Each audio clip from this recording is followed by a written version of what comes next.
Hi and welcome, I'm Andy Miocha and you are watching A News. Let's have a look at the headlines. World Economic Forum annual meeting starts in Davos. At least 39 people killed and dozens more injured in high-speed rail crash in southern Spain.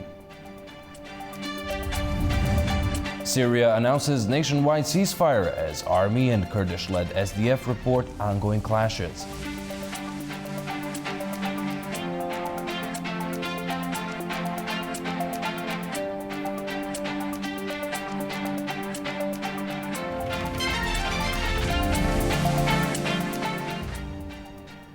Thank you for tuning in. The annual World Economic Forum opens in Davos as world leaders gather to discuss key political and economic challenges. Organizers say the event will feature the largest ever U.S. delegation, led by President Donald Trump. Business and political leaders gathers in Davos for the World Economic Forum's annual meeting as the global rules-based economic order faces growing pressure. The 56th edition of the Forum, running from January 19th to 23rd, is being held under the theme A Spirit of Dialogue. Forum leaders say dialogue is essential at a time of rising geopolitical tensions and economic uncertainty. US President Donald Trump is expected to attend, leading the largest American delegation in Davos history. It will include senior cabinet members, Trump's special envoy Steve Witkoff, his son-in-law Jared Kushner, and a bipartisan group from Congress. World Economic Forum President Borge Brende said dialogue is not a luxury but a necessity, though critics argue the forum risks losing relevance as major powers pursue national interests. More than 3,000 delegates from over 130 countries are expected, including 64 heads of state and government, with key discussions focusing on global trade, geopolitics, and artificial intelligence. Organizers say the meeting aims to help leaders find common ground and shape cooperation for the future. Ukraine's top peace negotiator Rustem Umerov said on Sunday that talks with U.S. officials on a resolution of the war with Russia would continue at the World Economic Forum in Davos. Meanwhile, President Volodymyr Zelensky said Kyiv informed Washington on Moscow's continued strikes on Ukraine's energy infrastructure. There were reports today from our delegation in the United States. Rustem Umerov briefed on meetings with representatives of President Trump. Several rounds of negotiations have already taken place, and work is underway on the documents needed to end the war. It is important that the Ukrainian team fully informs the American side about what is happening in Ukraine and about Russia's constant strikes on our energy system. If the Russians truly and seriously wanted to end the war, they would focus on diplomacy rather than missile attacks, blackouts, and attempts to cause damage even to our nuclear power plants. We have data on the facilities that Russia has conducted reconnaissance on. Reconnaissance in preparation for strikes. Everything clearly shows that diplomacy is definitely not a priority for Russia. This must be acknowledged. Pressure must continue on the aggressor and on the real cause of this war. The cause is in Moscow. This week, we will work to increase such pressure and to ensure a clear global position on Russia. Gold and silver prices hit record highs after U.S. President Donald Trump threatened to impose additional tariffs on 8 European countries in an increasingly aggressive attempt to claim Greenland.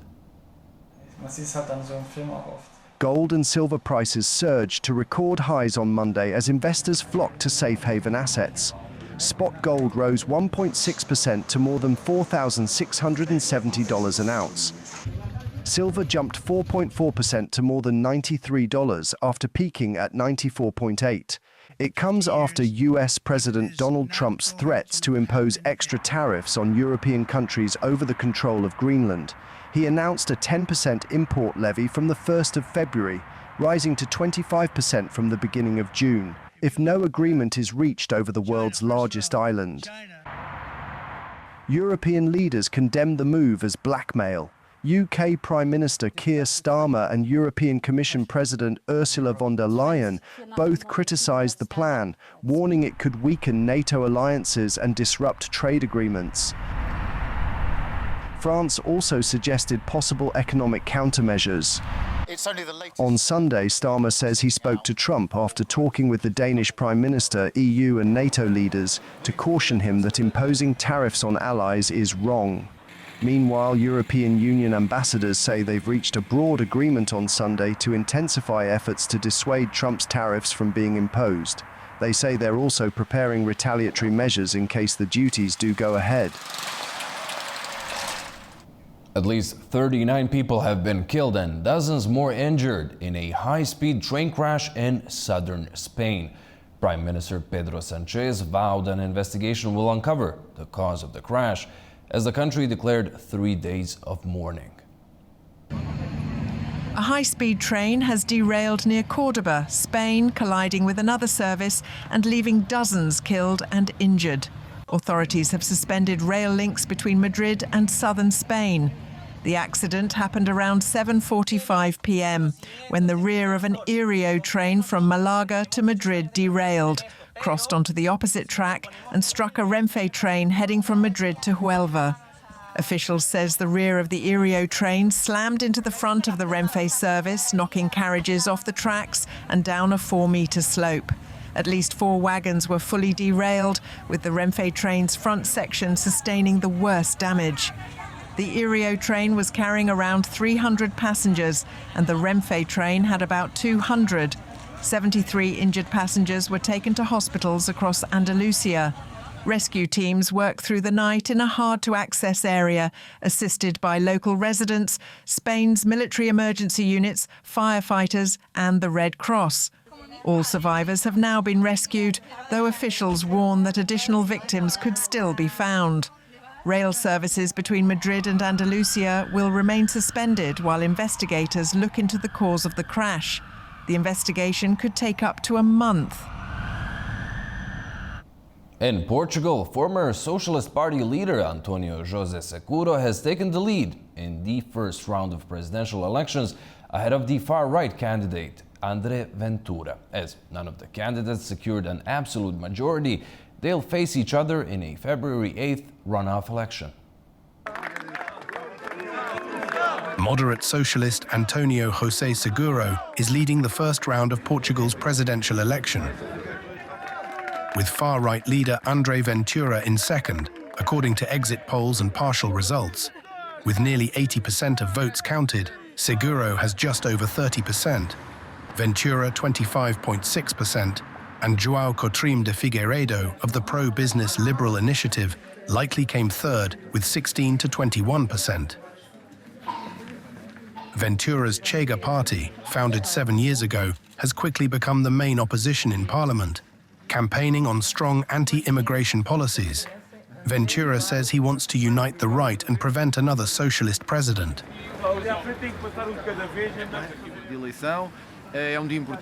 We can't spend the whole year criticizing things, or the whole decade criticizing things, and then stay silent on the day we're called on to decide.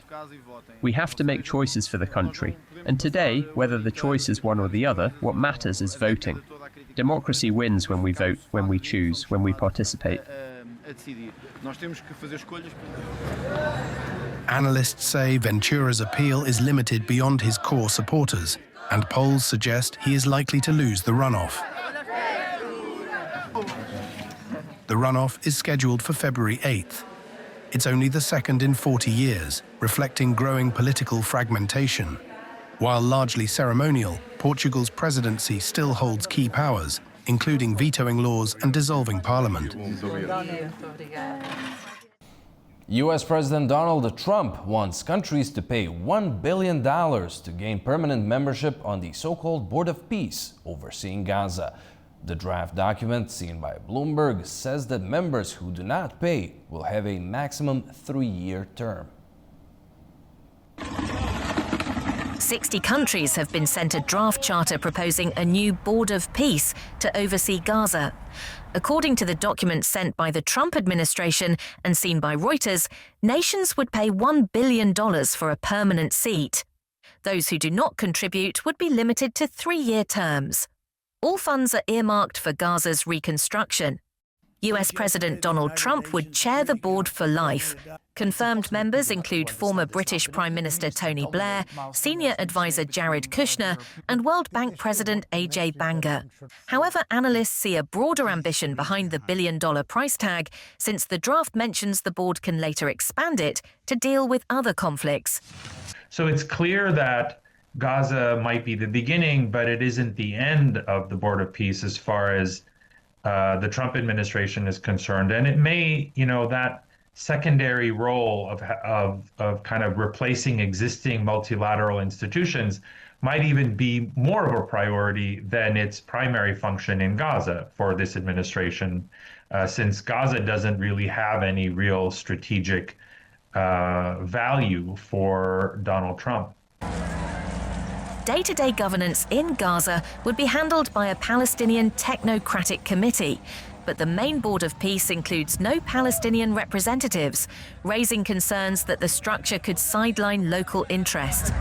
So their priority is to destroy Hamas and not to govern Gaza or to stabilize Gaza. And in fact, those two missions are in conflict. So where will the Board of Peace land? Will they adopt Israel's definition of stability, which is to restrict aid or to condition aid on compliance with its own terms? Many rights experts and advocates have also said that Trump overseeing a board to supervise a foreign territory's governance resembles a colonial structure, while Blair's involvement has drawn criticism due to his role in the Iraq War and the legacy of British imperialism in the Middle East. Kazakh President Kassym-Jomart Tokayev and Uzbek leader Shavkat Mirziyoyev are set to join Donald Trump's Board of Peace. Meant to be chaired by Trump for life, the board will focus on the Gaza conflict before reportedly addressing other disputes. 60 countries have been invited to join. Well, I've just completed a series of outstanding bilateral. South Korean President Lee Jae-myung and Italian Prime Minister Giorgia Meloni agreed to expand cooperation in AI, semiconductors, and critical minerals following talks in Seoul. Meloni and Lee also discussed collaboration on joint research projects and exchanges and reaffirmed their commitment to the denuclearization of the Korean Peninsula.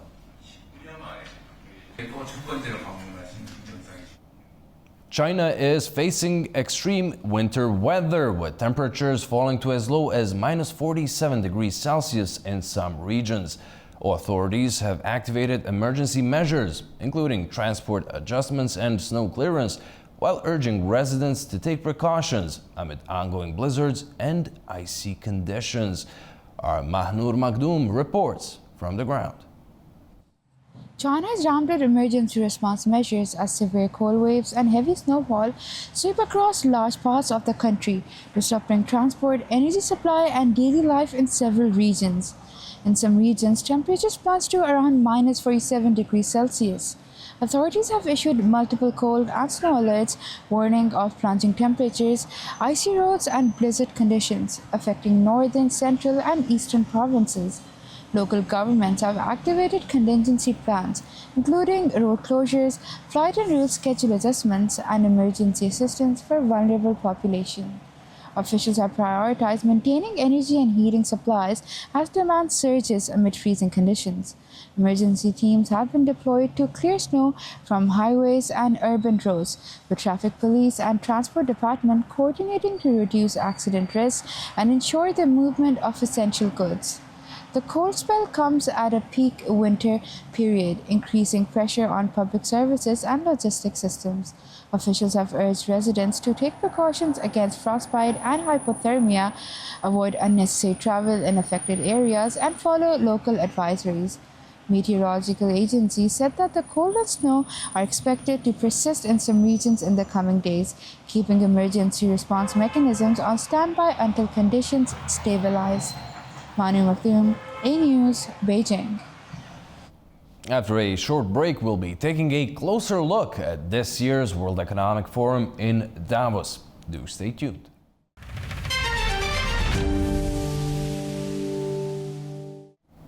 Welcome back. Back to our top story and the World Economic Forum in Switzerland. Our Deputy Editor-in-Chief, Orhan Amashov, is in Davos to lead our coverage from inside the forum, tracking not only the headline moments, but also the wider shifts shaping the agenda. He filed this report, bringing us up to speed on the main developments from Davos today.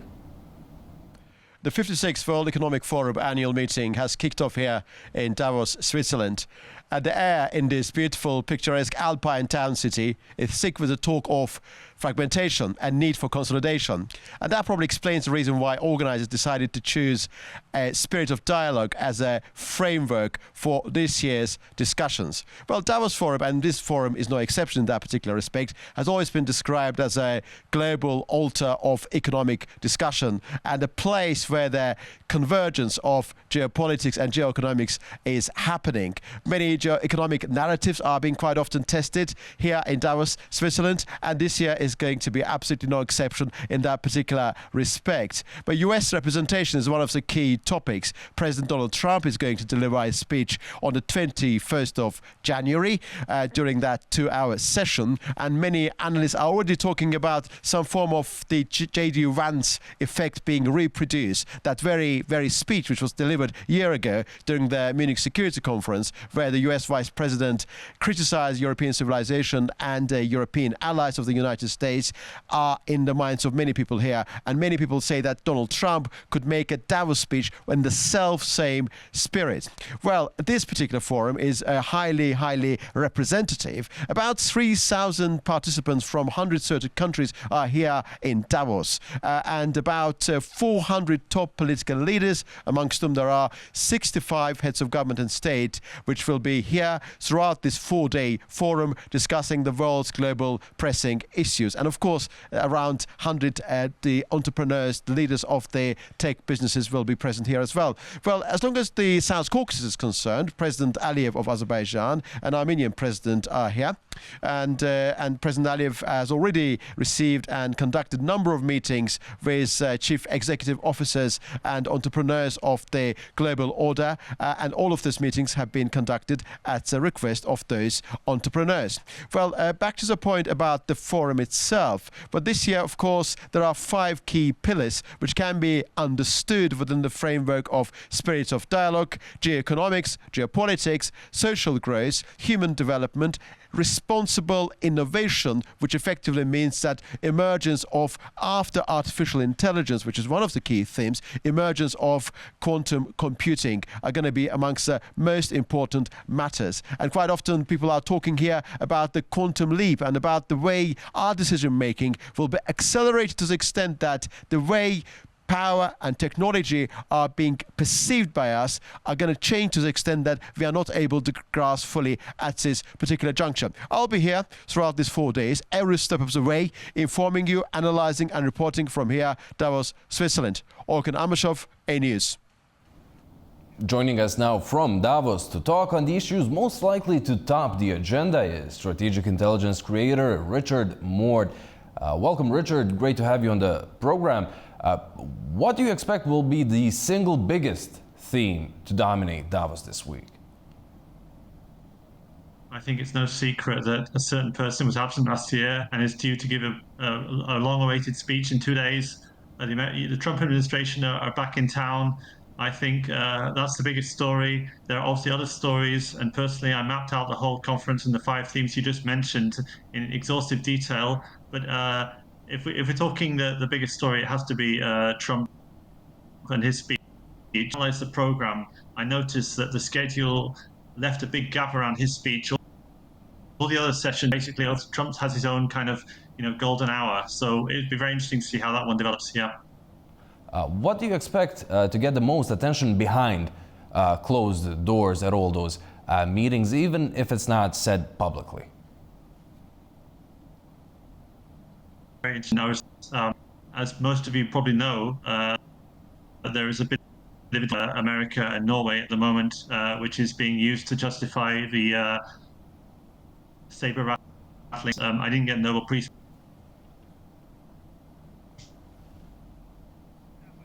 The head of happens to be well, so we may not hear something publicly, but behind closed doors, there may be some interesting conversations. What would you say that our viewers should not expect from the forum in Davos? What is often overhyped when it comes to this annual meeting? I think, especially now, with the US having polarized opinion and EU, the GDP, as a share of GDP, if you go back, I think... we are having 20 some years or connection issues right now. We apologize to our viewers. There is problems with sound specifically. Thank you, Richard, nonetheless. We will go for a short break now, and when we return, we'll take a look at the major stories from the region. Do stay with us.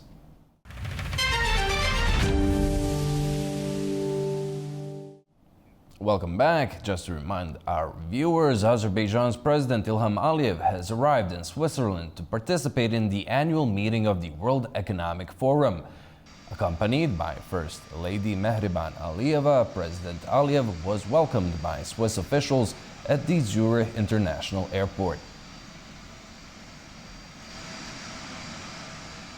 As global leaders gather in Davos this week to talk on the future of security, alliances, and economic power, the absence of some countries is as telling as the presence of others. Georgia's continued exclusion raises questions about mixed messages, diplomatic priorities, and growing international isolation. Nini Nikolashvili has more in Tbilisi. The World Economic Forum opens in Davos today under the theme A Spirit of Dialogue, bringing together nearly 3,000 leaders from more than 130 countries at a time of profound geopolitical uncertainty. This year's meeting carries particular significance. US President Donald Trump is participating after years away as Washington signals policy shifts that could reshape global alliances, security arrangements, and regional power balances. Davos, once again, is where many of those conversations begin. Georgia, however, will not be part of them. For the second year in a row, Georgia's Prime Minister will not attend the forum, with the government confirming that the country was not invited.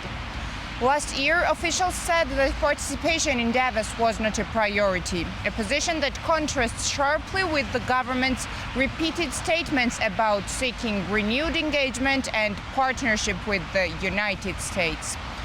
The contradiction has become more visible in recent days. Just last week, speaking at Abu Dhabi Sustainability Week, Prime Minister Irakli Kobakhidze stated that European Union integration remains Georgia's top priority.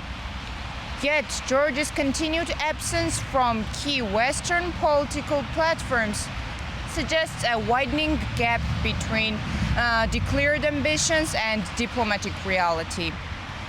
Davos 2026 is expected to host a record number of political leaders, including heads of state, G7 representatives, senior EU officials, and global business executives.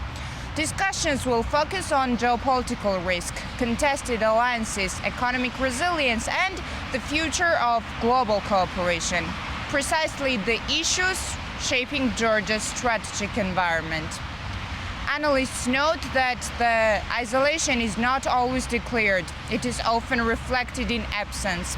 As global power dynamics shift, including deepening cooperation between Russia and Iran, not being present at forums like Davos limits visibility, influence, and the ability to communicate strategic intent directly to key partners. Nini Nikolashvili, Tbilisi, A-News. Armenia's economy ministry has announced that the country is considering the option of transporting Russian liquefied natural gas by rail via Azerbaijani territory. This comes as the country faces disruptions in imports from Iran and delays at the border with Russia. Armenian officials have indicated that Russian LNG deliveries through Azerbaijan will commence shortly, although no specific timeline has been provided. The proposal comes amid a recent surge in LNG prices, which have nearly doubled in Armenia. Iranian President Masoud Pezeshkian has said that any attack on Iran's supreme leader Ayatollah Ali Khamenei would amount to a declaration of war. His warning came as the country emerges from weeks of deadly protests and faces continued sanctions and pressure from the United States. Iran's President Masoud Pezeshkian has issued a stark warning that any attack on Supreme Leader Ayatollah Ali Khamenei would be considered a declaration of war against the Iranian nation. He made the statement Sunday in a message posted on social media. The warning comes amid rising tensions with the United States, following President Donald Trump's calls for a change in Iran's leadership. Protests that began peacefully in late December over rising living costs and a collapsing currency escalated into violent clashes, leaving thousands dead and tens of thousands arrested, according to officials and independent monitors. Iranian authorities have blamed foreign interference, particularly from the US, for fueling the unrest. Trump has threatened possible intervention if protesters are killed or executed. Although large street protests have eased and partial internet access has been restored, commercial activity remains subdued as residents remain wary of further escalation. Customer traffic in Tehran's commercial districts is reportedly down. Diplomatic activity continues, with Iran's foreign minister engaging regional counterparts to stress the need for stability, even as Tehran insists it will not tolerate external aggression. Authorities are gradually easing domestic restrictions, with officials saying full nationwide internet access is expected within days. Just a day after Syria's government and the Kurdish-led SDF announced a ceasefire, reports of fresh clashes are coming in from the ground. The deal announced on Sunday is meant to integrate SDF into regular army and police forces and give Damascus control of oil and gas fields in the northeast of the country. Syria's government has announced a nationwide ceasefire with the Kurdish-led Syrian Democratic Forces, or SDF. It ends almost 2 weeks of fighting in the northeast. The agreement is part of a 14-point deal. It will integrate the SDF into state institutions and give Damascus control of key regions. I recommend a complete ceasefire at this time, and I also urge our Arab tribes there to remain calm and peaceful, and to allow for the gradual implementation of the agreement's provisions until we achieve complete peace in Syria. President Ahmed al-Shara said the deal will restore authority over 3 governorates, Al-Hasaka, Deir ez-Zor and Raqqa. It follows a meeting in Damascus with US Special Envoy Tom Barrack at the weekend, who described the agreement as a step toward a unified Syria. SDF commander Mazloum Abdi said the agreement includes a ceasefire to prevent a wider war and stressed that recent fighting had been imposed on the SDF. Kurdish-led forces have run an autonomous administration in northeastern Syria since the civil war. Under the deal, Damascus will take over civilian institutions, border crossings and oil and gas facilities that sustained Kurdish self-rule. SDF personnel will be integrated into Syria's defense and interior ministries after vetting, while the government assumes responsibility for prisons and detention camps holding foreign IS fighters and their families. The agreement also formally recognizes Kurdish cultural and linguistic rights, giving Kurdish official language status and marking the Kurdish New Year as a national holiday, the first such recognition since Syria's independence in 1946. It also reaffirms Syria's ongoing participation in the US-led coalition against Islamic State. To talk on the implications of the ceasefire agreed by Syria's interim president and the Kurdish-led Syrian Democratic Forces and the flare-up that followed, we're joined by Dr. Nikolai Due-Gundersen, a Middle East analyst joining us from London. Welcome. Thank you so much for being with us. Now, just a day after the deal was announced, the SDF said it was clashing with government forces near a prison holding ISIS detainees. What does that say on the agreement that's supposed to transfer the responsibility for such prisons to Damascus? This is the problem, because I think that when we look at the agreement between the SDF and the Syrian national government, the ability to transfer control of the prison is vital and seen as symbolic of the deal as well. So these clashes represent the fact that the SDF perhaps doesn't fully trust the government. I don't think it also represents the fact that the SDF as a militia are now forced to wind down their operations that saw them be profitable during a war economy. Not all members will be ready for that or happy with that. I think this is why we've seen such clashes, and it also shows wider distrust, which we also saw in March of 2025 when there was an attempt to have an agreement between the two sides that also came to blows. Well, before we get into the specifics of the current ceasefire deal, do you believe that such clashes might derail the agreement in its entirety? I think that there is that risk that it could be derailed because, again, it's about lack of trust. And I think that right now, Ahmed al-Sharaa will be under pressure to show that his government is legitimate and in control of the country. This includes especially being able to de-arm militias and to reintegrate them with the police forces, with the armed forces as well, to show that he is in control of the country. That is why these clashes are so problematic, and it's also why they could derail. Well, you've mentioned the attempt to integrate the Kurdish-led forces into regular army and police forces that failed months ago. Given the months of negotiations since, do you see this deal holding, this attempt going through? I think that, again, the likelihood of the deal holding, it's hard to say, but I don't feel that the likelihood is very high. I think that there will be more than one attempt to return to the negotiating table. And I think that also you cannot end years of a war economy and of conflict within just 1 year of transition. And I think that Ahmed al-Sharaa is finding that out for himself, although he has the backing of a variety of allies, such as the US, for example, also the Gulf states. There will be militias across the country that may not want to fully disarm, or who may feel that they are losing key patronage and also key livelihood. Let's not forget that the SDF, we're talking about a group that fought against Assad, that controlled oil terminals, that controlled neighborhoods, cities, and they're now going to have to give that up and reintegrate into civilian society. And I think that doing that after your years of war will not happen that quickly.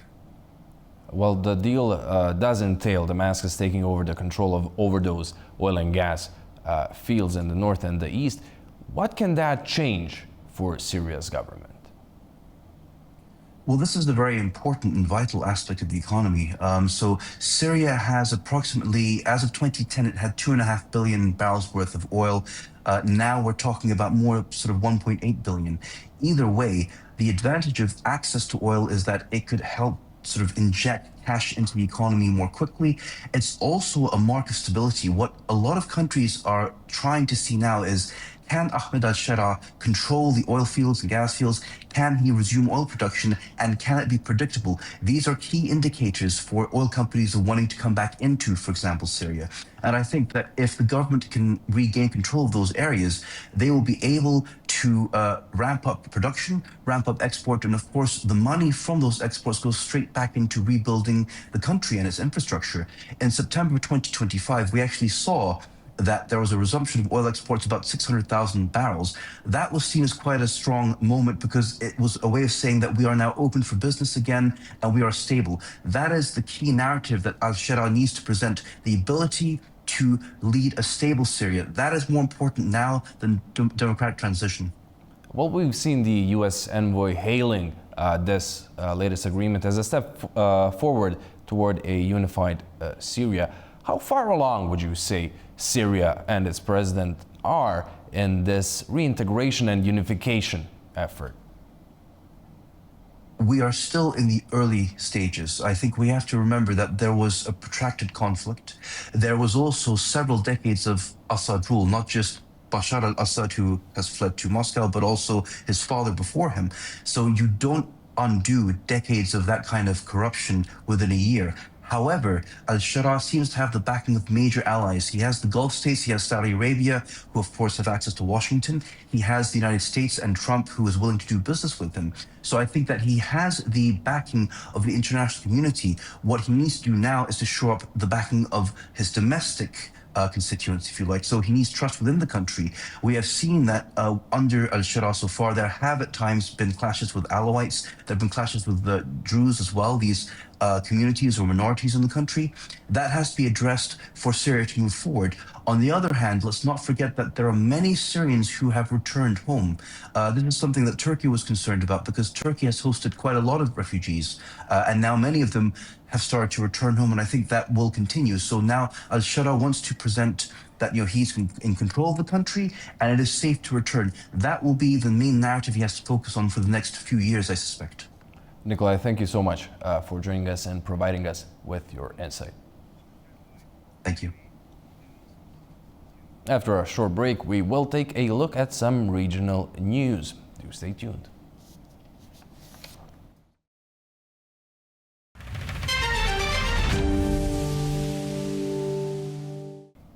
Welcome back. Now, Turkey had also had something to say about the new ceasefire agreement in its neighboring country of Syria. Ankara welcomed the deal, calling it a critical step toward restoring stability along its own southern border. Our Adam Morrow brings more on that from Istanbul. Ankara has welcomed a ceasefire agreement between the Syrian government and the Kurdish-led Syrian Democratic Forces, or SDF, after several days of renewed clashes in northern Syria.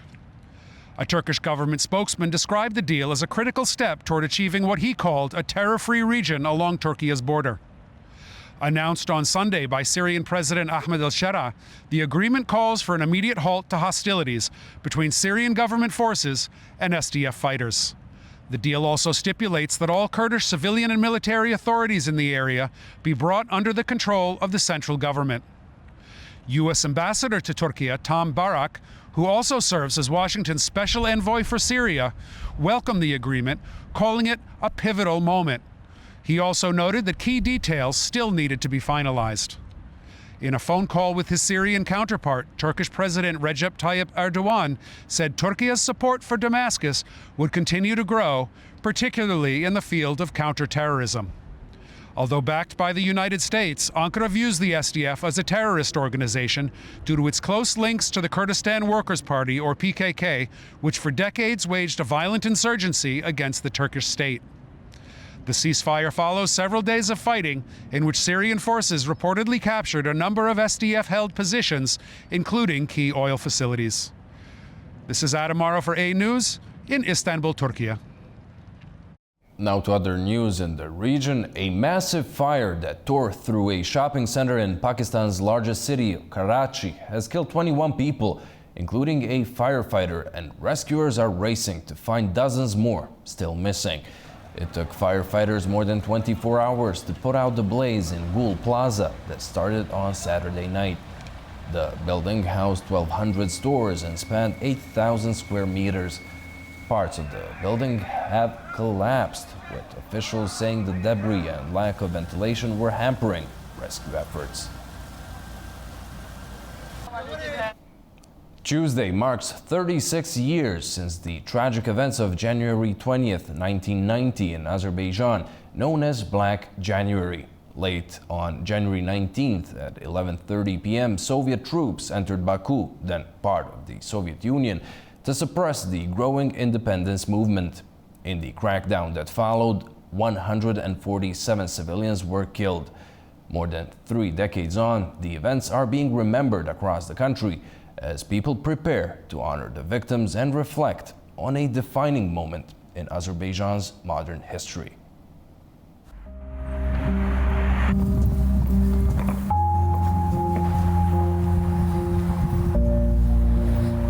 "36 years later, one night in Azerbaijan's capital is still remembered for how quickly ordinary life turned into tragedy. In the final months of the Soviet Union, public anger was growing. Thousands of people were demanding political freedom and greater control over their future. What followed would leave a lasting mark on Azerbaijan's modern history. January 20, one of the most tragic and defining dates in Azerbaijan's modern history. In 1990, Soviet military forces entered Baku under a state of emergency, using tanks and heavy weaponry against civilians. The operation began overnight. Large numbers of troops and armoured vehicles moved through residential areas as much of the city was placed under military control. Civilians were caught in the crackdown as force was used to suppress the unrest. More than 130 people were killed and hundreds were injured during the operation. The intervention was aimed at suppressing Azerbaijan's growing demands for political freedom and sovereignty, but it instead deepened public resistance and became a turning point in the country's independence movement. Instead of ending the protests, the violence shocked the population and strengthened national unity. Less than 2 years later, Azerbaijan would restore its independence. For many, January 20th remains the moment when the cost of that path became clear.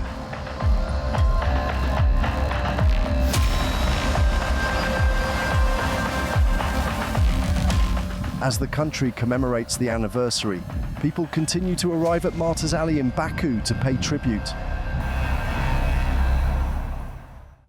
Afghanistan and Qatar are stepping up diplomatic and defense engagement, with Afghan officials holding talks in Doha and the country's military chief traveling to Qatar for a major defense exhibition. Our Tamim Bahis has more on that in Kabul. Afghanistan's ambassador to Qatar, Mohammad Suhail Shaheen, has met with Faisal bin Abdullah Al Hanzab, the special representative of the Qatari Minister of Foreign Affairs, in Doha to discuss close bilateral ties and economic cooperation. During the meeting, the two sides talked about Qatari investment in Afghanistan, focusing on modernizing agriculture, expanding trade and tourism, and building joint partnerships in areas of mutual interests.